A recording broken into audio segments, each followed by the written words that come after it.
안녕하십니까, 박영규 교수입니다. 요즘 금리 상승이 여러 가지로 화제가 되고 있습니다. 왜냐하면 금리가 본격적으로 상승하면 주가에 굉장히 부정적인 영향을 주게 될 것인데, 미국 10년물 국채가 1.5%를 넘어서면서 세계 증시가 그동안 잘 올라오다가 지금 최근 계속 지지부진한 모습을 보이고 있습니다. 그 원인을 모두들 금리 상승 때문이라고 하기 때문에, 과연 금리 상승은 주식시장에 어떠한 영향을 주고 투자자들은 거기에 어떻게 대응해야 하나, 이 문제를 오늘 살펴보도록 하겠습니다. 금리 상승은 이미 시작되었다라고 저는 생각합니다. 그래서 금리 상승이냐 아니냐 이걸 논하는 게 아니라 금리 상승에 어떻게 대응해야 하나를 논할 것이고요. 이를 위해서 먼저 금리에 대한 개념을 간단하게 정리하고, 그 다음에 최근 금리 상승 추세가 어떠하고 이것이 주가에 어떤 식으로 영향을 미치게 될지, 그리고 향후에는 금리가 지금처럼 계속 상승할지 아니면 다시 상승을 멈추고 하락하거나 현재 금리 수준을 그대로 유지할지, 이에 대해서 연준이 지금 가지고 있는 입장은 어떤 것인지, 그리고 금리 상승 시에는 투자자들은 어떻게 대응해야 현명한 것인가, 이렇게 네 가지 정도의 주제로 나누어서 말씀을 드려볼까 합니다. 먼저 금리의 개념을 간단하게 정리하면, 금리는 돈을 빌려서 사용하는 데 대한 대가다라고 저는 말하고 싶습니다. 즉 흔히 이자라는 개념과 가까운 거죠. 그래서 여러분들이 돈을 빌려서 사용할 때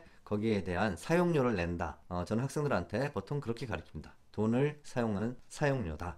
그리고 채권 시장에서 결정되는 채권 금리, 또는 흔히 10년물 채권의 수익률이라고 우리가 부르는데, 그 수익률 역시 돈을 빌리기 위해서 채권을 발행하면서 내는 이자인데, 그 이자는 시장에서 채권이 거래되면서 똑같은 채권인데 매일매일 변합니다. 이 개념을 많은 분들이 이해하는데 어려움을 겪는데요. 이것을 다음과 같은 채권 가격 공식을 가지고 여러분들에게 간단히 설명해 보고자 합니다. 채권의 가격이란, 모든 재무관리에 있어서 모든 자산의 가격은 그 자산이 가져다주는 현금 흐름의 현재 가치입니다. 채권은 어떤 현금 흐름을 가지고 있냐면, 미리 정해져 있는 이 C는 쿠폰입니다. 미리 정해져 있는 확정 이자들을 쭉 지급하다가 만기의 페이스 밸류라는 원금을 지급하는 게 채권의 속성이죠. 따라서 이자와 원금을 현재 가치로 환산하면 그것이 채권의 가격인데, 이때 현재 가치로 환산하기 위해서 우리는 장내에 들어올 현금, 쿠폰 이자와 또 원금을 시중의 이자로 현재 가치로 만들어지기 위해서 디스카운트를 하죠. 따라서 시중 이자가 올라가면 채권 가격이 떨어지게 될 테고, 반대로 채권 가격이 올라간다라는 것은 시중 이자가 떨어졌기 때문이죠. 시중 이자가 떨어져서 채권 가격이 올라간 건데, 이거를 달리 말하면 채권 가격이 올랐다라는 의미는 시중 이자가 떨어졌다라는 의미로, 닭이 먼저냐 달걀이 먼저냐 따지기 힘든 서로 반비례의 상관관계를 가지고 있습니다. 따라서 1차적으로 채권이 발행할 때는 표면 쿠폰에다가 이자를 약속해서 발행하지만, 일단 시장에서 거래되고 나면 그 채권을 투자하는 사람의 수익률, 즉 채권으로 발행자에게 돈을 빌려주는 사람이 요구하는 수익률은, 그래서 이걸 요구 수익률이라고도 하는데, 수익률은 매일매일 달라집니다. 시중 전체의 이자 수준에 맞게 돈을 투자하는 사람은 수익률을 요구하기 때문에, 그 수익률 요구에 따라서 시장에서 요구하는 10년물 정부 국채에 대해서 요구하는 수익률이 높으면 국채 가격은 떨어지고, 반대로 시장에서 요구하는 수익률이 낮으면 국채 가격이 올라가서 거래된다, 이렇게 생각을 하시면 되겠습니다. 반대로 채권을 살려는 사람이 많으면 채권 가격이 올라가는 거가 되겠죠. 그러면 수익률은 떨어지게 됐고, 채권을 살려는 사람은 없는데 채권을 팔려는 공급이 많으면 채권 가격은 떨어지고, 즉 채권의 수익률은 올라가는 그러한 반비례 관계가 성립된다라고 이해하고 계시면 되겠습니다. 어쨌든 여러분들이 대부분 시장 금리가 오르면 채권 가격이 떨어지고, 채권 가격이 떨어진다는 건 시장 금리가 올랐기 때문이다 라고 기억하시면 되겠습니다. 그러면 시장 금리는 왜 오르고 떨어지느냐? 시장 금리는 기본적으로 이게 유명한 얼빙 피셔가 만든 피셔 방정식인데, 실질 금리 플러스 기대 인플레이션에 의해서 명목 금리가 결정됩니다. 노미널 금리는 실질 금리 플러스 기대 인플레이션. 특히 여기서 기대 인플레이션이 결국은 명목 금리를 올리는데 중요한 역할을 하는데, 기대 인플레이션은 지금 점점 높아지고 있기 때문에 명목 금리인 10년물 수익률이 올라가고 있는 것입니다. 왜 인플레이션에 대한 기대치가 올라가고 있느냐? 그동안 시중에 너무 많은 돈이 풀렸죠. 돈이 이렇게 많이 풀린 데다가 경기가 회복이 되면 자금 수요도 일어날 테고 소비가 활성화되면서 물가도 올라가겠죠. 이렇게 경기 회복을 기대를 해서 이미 원자재 가격도 뛰고 있습니다. 왜냐하면 공장이 돌아가고 이러면서 원자재 같은 것이 많이 필요할 거기 때문에 지금은 본격적으로 공장이 돌아가고 있는 상황 바로 전인데, 그 전에 사재기를 하는 원자재 투자가 지금 굉장히 거의 투기에 가까운 투자들이 많아서 그것이 또 인플레이션, 기대 인플레이션을 자극하고 있습니다. 이러한 상황들 때문에 지금 금리에 대한 상승 압박이 세지고 있는데, 당장 오늘 내일 인플레이션이 발생할 게 아니기 때문에 내년 후년 시간이 지나갈수록 경기가 백신을 맞고 코로나가 어느 정도 잡혀서 점점 활성화될 내년 후년 장래에 대한 인플레이션이 생기면서 채권 금리도 6개월 1년짜리가 아니라 중장기물을 중심으로 해서 금리가 올라가고 있는 현재 상황인 것입니다. 얼마나 금리가 빠르게 올라가느냐,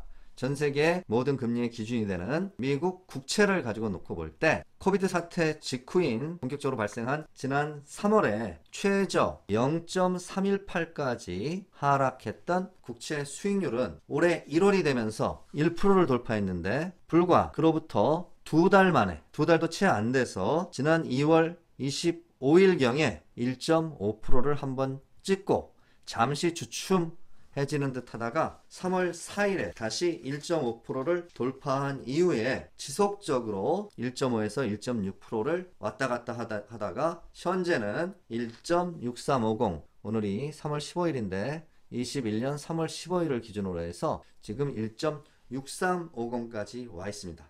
연내에 많은 사람들이 1.9% 내지 2% 돌파를 전망하고 있고요. 우리나라 한국의 10년물 국채는 이미 2월 말에 2.0%를 돌파한 상황입니다. 미국보다 한 0.5% 높죠. 이처럼 금리가 10년물을 중심으로 해서 올라가고 있을 뿐 아니라 많은 사람이 걱정하는 건 그 속도가 너무 빠르다는 거죠. 즉 지난 1년 동안에 1% 이상이 올라가 버렸으니까 금리 상승 속도가 너무 빠르다. 금리가 상승한다면 그것은 무엇보다도 주가에 부정적인 영향을 미치게 되는데, 왜냐하면 아까 어떠한 자산의 가격은 그것이 주식이든 채권이든 장래 그 자산이 가져다줄 현금 흐름을 시중 금리에 의해 가지고 현재 가치로 환산한 것이다 라고 말씀을 드렸는데, 기업의 수익도 역시 현재 가치로 환산하면 그것이 주가가 되고, 기업의 미래 수익을 디스카운트하는 이 이자율은 기업의 사업의 위험도에 따라서 리스크 프리미엄이라는 게 붙어서 기업별로 R은 기업 I에 대해서 각각 다르게 적용되겠지만, 그 기준이 되는 국채 수익률 리스크 프리 레이트이 올라가면 어느 기업이건 상관없이 이 디스카운트 레이트 R이 올라갈 수밖에 없겠죠. 그런데 바로 그 기준점이 되는 국채 수익률이 올라가면 기업의 미래 이익을 디스카운트하는 이 R 값도 올라갈 수밖에 없겠죠. 기업별로 리스크 프리미엄은 다를지라도 공통적으로 들어가는 이 무위험 수익률 자체가 올라가기 때문에 그렇습니다. 그런데 이것이 기업이 가져다 줄 수익이 아주 내년 후년에 확정적으로 잘 들어온다면 그거는 1년, 2년 디스카운트 할 때는 현재의 주가를 크게 변화시키지 않습니다. 그런데 그 기업이 당장 수익은 별로 없고 앞으로 5년 후, 10년 후에 많은 돈을 벌 거야. 마치 테슬라나 또 일부 바이오 신약 기업처럼 지금 당장에 큰 돈을 벌고 있지는 않지만, 앞으로 전기차 시장을 지배하게 되면, 전기차가 시중에 무지 많이 굴러다니게 되면, 또 코로나 치료제를, 백신이 아니라 치료제를 지금 개발하고 있는데 그것을 생산하게 되면 이 기업은 몇 년 후에 떼돈을 벌 거야. 그런 아직 확실하지 않은 불확실한 미래의 수익, 그것도 가까운 1년, 2년이 아니라 4년, 5년 또는 10년 후의 수익은 R값이 증가할 때 그 수익의 현재 가치는 이 T라는 장래 시점의 거리가 지금부터 롱 디스턴스면 롱 디스턴스일수록, 지금서부터 먼 장래일수록 그 기업의 현금의 현재 가치는 R이 올라가면 이 복리의 개념 때문에, 복리 때문에 뚝뚝뚝뚝 떨어지겠죠. 따라서 금리 상승이 모든 주가에 부정적인 영향을 미치고 있고, R이 올라가면 기업의 가치에, 주가에 부정적인 영향을 미치되, 특히 가치주가 아닌 장래 먼 훗날 많은 수익을 가져다 주기로 약속하는, 지금 수익이 적은 그런 프라미스만 하고 있는 드림주, 꿈을 먹고 사는 주식들의 입장에서는 주가가 굉장히 부정적으로 영향을 받을 수밖에 없습니다. 자, 그래서 많은 사람들이 이렇게 주식시장이 아래 상승, 즉 국채금리의 상승 때문에 주가가 부정적인 영향을 받아서 주식시장이 떨어지는 이 상황을 연준이 어떤 식으로든지 좀 레스큐 작업을 해주기를 원하고 있습니다. 즉 어떤 식으로든지 조치를 취해주기를 원하고 있는 거죠. 그런데 제롬 파월이나 연준 위원들은 계속해서 별다른 조치를 취할 생각을 안 하는 것으로 지금 나타나고 있습니다. 왜 그럴까요? 연준은 주로 기준금리를 낮춰서 단기금리를 낮게 유지하고 있지만 장기금리에 대해서는 상대적으로 덜 민감합니다. 왜냐하면 장기금리는 부동산이나 주식 시장 같은 자산 가격 상승에 영향을 주는데 10년물 국채금리가 좀 올라가서 부동산 시장이 또는 주식 시장이 조금 캄다운 되는 것을 연준 의원들은 현재 매우 정상적인 조정으로 생각을 합니다. 왜냐하면 부동산 가격이 너무 많이 올랐고 주가도 너무 많이 올랐기 때문에 이 정도 레벨에서 더 가지 않고 금리 상승으로 인해서 주식시장이나 부동산 시장이 조금 안정화된 모습을 찾는 게 나중에 굉장히 많이 풀어놓은 유동성을 다시 회수하는 과정에 나타날 쇼크를 미리 좀 쇼크에 대한 예방주사 같은 역할을 10년물 국채 상승이 해주고 있다로 받아들이는 것 같습니다. 그래서 별다른 조치를 취할 생각을 하고 있지 않습니다. 그래서 장기금리가 어느 정도 상승하는 걸 용인하는데 언제까지 용인할까? 여기에 대해서 연준 위원들이 뭐 이런 얘기들을 하죠. 나는 인플레이션이 2% 정도를 넘어가도 놀라지 않다. 즉 장기금리 상승이 인플레이션을 반영을 하면 2% 이상 가도 연준에서는 별다른 조치를 취하지 않을 것 같습니다. 한 2.5%, 3%에 가까워지면 연준에서는 이것이 단기금리에도 영향을 주면서 전체적으로 너무 빠른 금리 상승이다 해서 스텝인 어떠한 개입을 할 가능성은 있지만 연말까지 2%가 되더라도 제가 보기에는 연준에서 이것을 그대로 용인할 것 같습니다. 결과적으로 지금 3월인데 연말까지 뭐 2%까지 간다라고 치면 역시 8, 9개월 만에 굉장히 빠른 금리 상승이 일어날 수도 있다. 이런 계속된 금리 상승은 기본적으로 주식의 매력을 매우 떨어뜨린다라고 말씀드릴 수밖에 없습니다. 그래서 이럴 때에는 성장주보다 가치주가 유리하다라고 많은 분들이 인터넷에서 말씀하고 계신데 물론 기본적으로는 맞습니다. 단순하게는. 그러나 아까 제가 식에서 보여드렸다시피 가치주든 성장주든 상관없이 할인율 아래 상승은 모든 주가에 부정적입니다. 따라서 성장주보다 가치주가 유리하다는 논리는 단순한 것이고요. 만약에 어떤 기업이 성장주든 가치주든 금리 상승을 능가하는 실적을 계속 만들어낸다면 금리가 조금 올라가도 그 기업이 벌어들이는 ROE나 이런 것이 뭐 10% 막 이러면 뭐 금리가 2% 3% 되더라도 ROE가 뭐 10% 이상이고 이러면 아무 상관없을 것 같습니다. 그래서 금리를 훨씬 능가하는 실적을 만들어내는 기업으로 집중하는 게 중요하고 그것이 성장주라도 요즘 뭐 LG화학이라든지 또 아스트라제네카나 파이저처럼 백신을 팔아가지고 바이오 기업이라도 지금 당장 보이는 장래에 높은 이익을 만들어낸다면 그런 기업은 금리 상승에 잘 버틸 수가 있을 것입니다. 또 경기 회복 수혜로 항공사라든지 이런 데에서 내년 후년에 백신을 맞고 사람들이 여행을 하면서 보복 소비도 하고 그러면서 그 기업이 수혜를 많이 받을 것 같다. 그런 기업도 역시 금리 상승에 상관없이 잘 버틸 수 있겠죠. 주가가. 그러나 이런 경기 회복 수혜주에 대한 주가는 이미 순환매를 하면서 성장주에서 이런 경기 회복 수혜주로 주가가 한번 순환을 한 지가 몇 달이 됩니다. 그래서 이미 싸지 않을 것 같습니다. 그래서 여러분들이 밸류에이션 체크를 해야 되겠고요. 경기가 본격적으로 회복되면 이런 원자재, 금, 원유 이런 인플레이션에 대한 해증이 되는 수혜주가 유리한데 이런 원자재 관련주의 주가 상승은 아직은 이 경기 회복 수혜주에 비해서는